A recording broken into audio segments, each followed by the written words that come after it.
Hey everybody, welcome back to the channel. Today we are going to be talking about all things Matrix.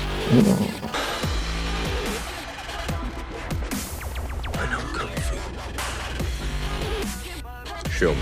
And if you haven't noticed, I got a haircut.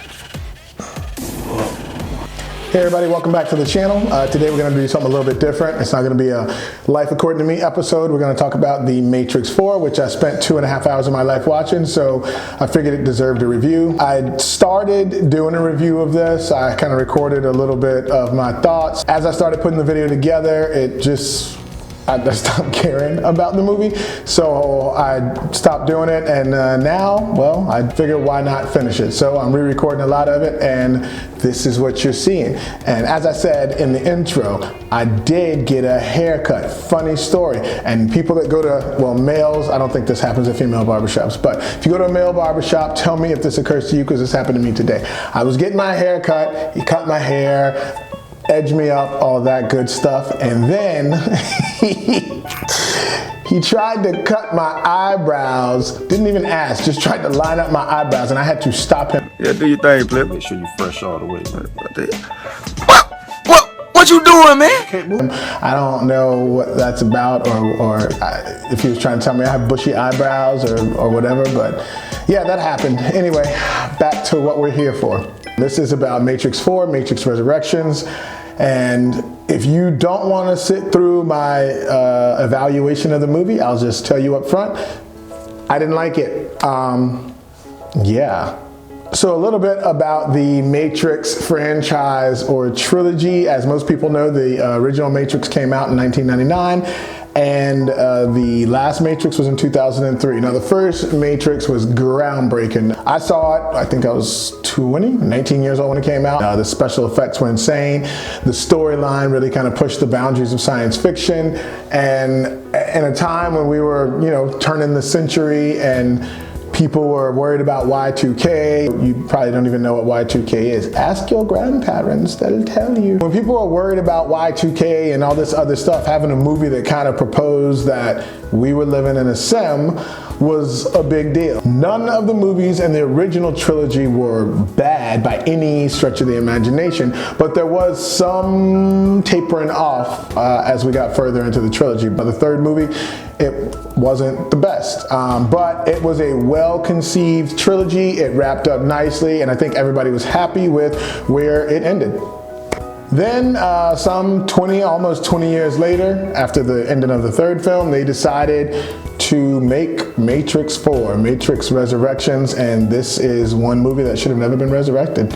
Now, before we get into what I thought about the movie, I think we should have a few details about what, I guess, preceded the creation of this movie. The original trilogy was created by the Wachowski brothers, who are now the Wachowski sisters, and I don't care what you say about that. If you go from being a male to a female, you are gonna start viewing things a little differently. And that is maybe my biggest problem with the movie. It doesn't have the same tone or feeling or je ne sais quoi, but it's French and it sounds cool. It's missing the same heart, the spirit. Ooh, it doesn't have the same spirit as the original films. So that's a problem.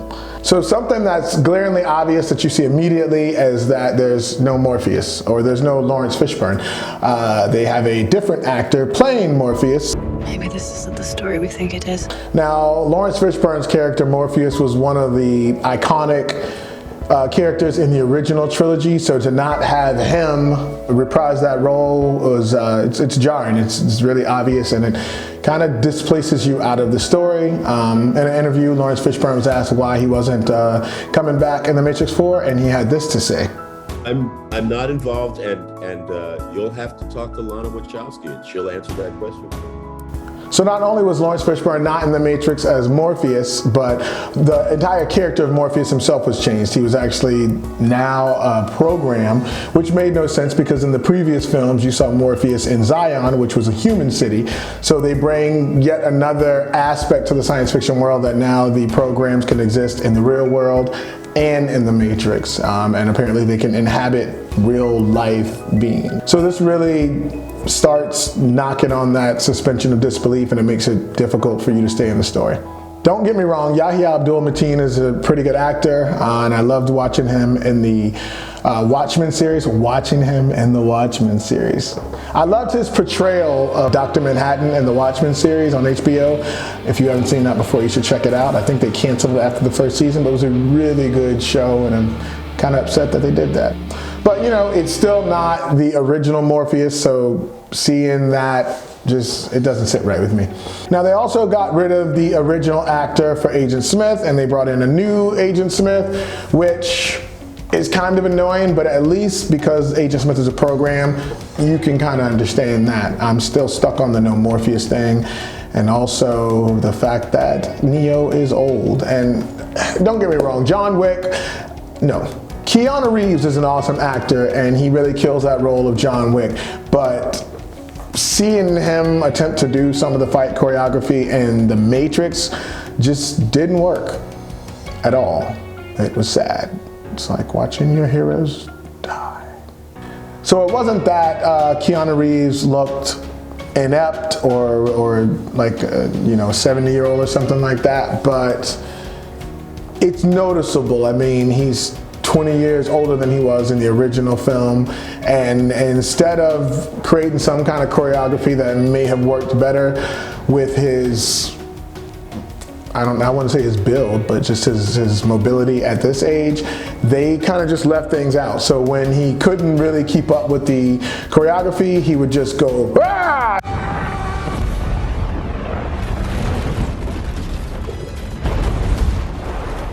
and push people with his hands, and that took away from the film greatly. Side note, the entire film is laced with cuts from the previous film, so it's almost like out of a 2.5-hour film, maybe an hour of it is actually new content, and they just keep replaying old scenes. Even the new scenes that they filmed were just reenactments of old scenes. I think I've seen this film before, and I didn't like the ending. Now, one of the highlights of the film, if there are any, is NP8. That's right, Neil Patrick Harris is in this movie. Ever since Harold and Kumar, you cannot miss a chance to have Neil Patrick Harris in a movie. Neil, can you just focus on driving? Focus on the road. You've had dozens of shrooms, my friend. Dude, I was able to perform an appendectomy at age 14. I think I can handle a couple mushrooms. He plays Neo's therapist, and he's kind of the new improved version of the architect. All in all, The Matrix 4, if I were to give it a grade, it would get a F. I was gonna say a D-, but honestly, I would give it an F. It didn't add anything. There was nothing new discovered. There was no new information, nothing. It is a poor reboot of the original trilogy. You seem particularly triggered right now. Can you tell me what happened? I've had dreams that weren't just dreams.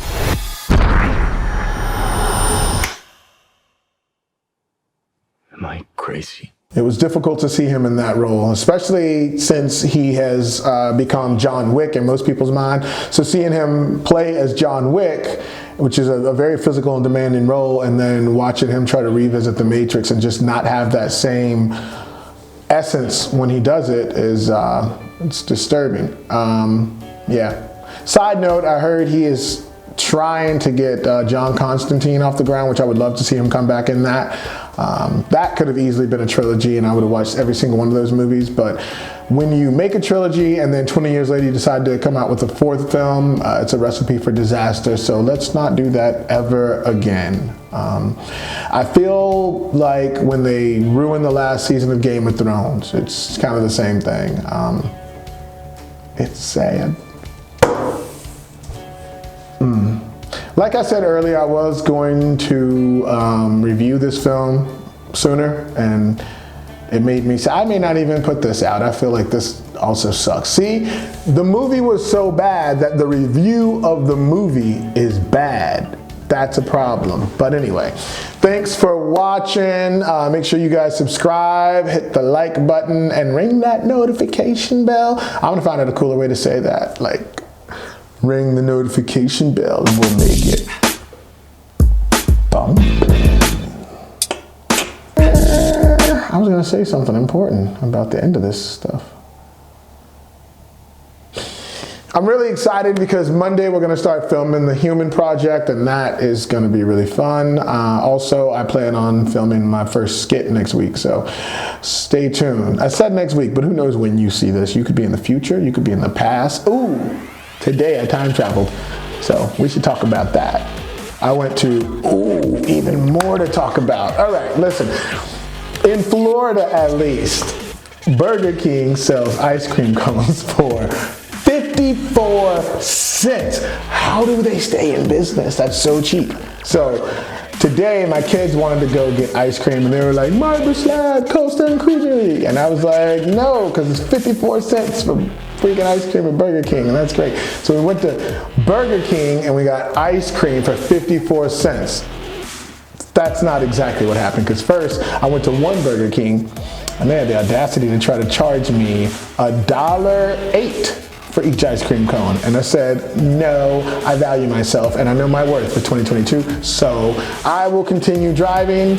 Actually, I did continue driving, but first I used my cellular device to call the Burger King near my house and make sure that they were still doing the 54 cents ice cream cones, which they were. And I gladly drove there and bought 4 of them. So I got 4 ice cream cones for $2.15. $2.15. I don't know the math on that because pretty sure it's 54 cents for each one, and that's weird. So that's actually strange. I don't even know why it was $2.15, and now that's gonna concern me. But anyway, I paid $2.15 for this ice cream, and it was great. So anyway, I get the ice cream, I drive off, and traffic sucked because it was like 5:30, 6 o'clock. And I was like, I'm gonna try to find a different way home. So I drove, let's say I'm right here. You need to visually see this. I'm right here. I live over here, okay? I leave, I go this way, then I go this way, then I go this way. And when I come out onto the main road, I was over here. I time traveled.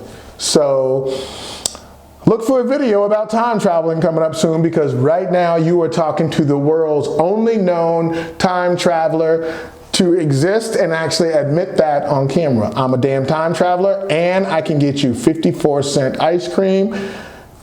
What else do you need in life? Anyway, thanks for watching, and I will see you guys next time. Adios.